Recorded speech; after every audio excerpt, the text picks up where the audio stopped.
Ah ben ça c'est cool, grâce au résultat d'hier soir, la France est déjà qualifiée pour les huitièmes de finale de l'Euro, avant même de jouer son match contre le Portugal. Oh les champions, on est tous ensemble, c'est le bon jeu, la France est debout. Parce qu'au pire on sera dans les meilleurs troisièmes de groupe, c'est cool, c'est super. On va peut-être gagner quand même contre le Portugal, juste pour l'estime de soi, la dignité, ce serait bien.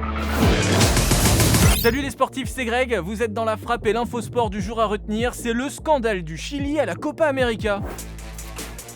Actuellement se joue au Brésil la Copa América, l'équivalent sud-américain de l'Euro. On est actuellement en plein dans les phases de poule et sur le terrain ça se passe plutôt pas mal pour le Chili avec un match nul contre l'Argentine, une victoire contre la Bolivie et un nouveau match nul contre l'Uruguay. Mais en coulisses, le Chili multiplie les scandales. Déjà contre la Bolivie, le Chili a arboré un maillot en cachant le logo Nike à cause d'une histoire de somme non versée.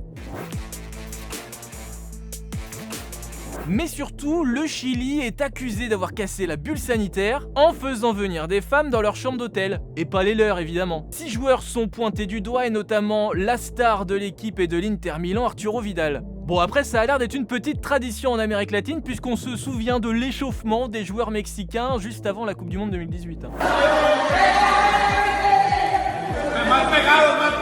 Bon, je suis pas sûr que ce qu'ils sont en train d'échauffer là serve à jouer au foot, mais bon, pourquoi pas. Au Chili, en tout cas, cette histoire prend une telle ampleur que l'entraînement de dimanche a été annulé et qu'il y avait déjà des rumeurs de démission du sélectionneur. Très rapidement, la fédé chilienne a publié un communiqué. Oui, la bulle sanitaire a été cassée, mais c'était pas par des femmes. C'était un coiffeur.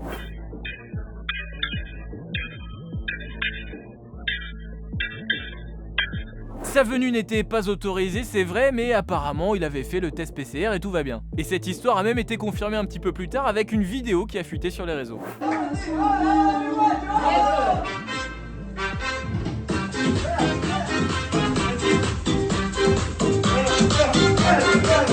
Le Chili a quand même été condamné par la CONMEBOL, l'équivalent sud-américain de l'UEFA, à payer une amende de 25 000 €. Ce qui fait très cher la coupe quand même, surtout pour faire des trucs comme ça là. Alors par contre, aucune nouvelle des filles qui auraient rejoint les joueurs dans leur hôtel. C'est donc pas si ce côté de l'histoire est vrai ou faux en fait. Prochain match du Chili vendredi contre le Paraguay, ils sont bien placés pour se qualifier pour les quarts de finale. Et puis de toute façon, moi je n'attends qu'une chose, un match contre le Brésil pour que sur les réseaux on ait le hashtag Chibre. Parce que moi ça me fait rire. Puis si vous savez pas ce que c'est, vous regardez sur Google. Allez, à demain. Move Radio, Hip Hop Nation.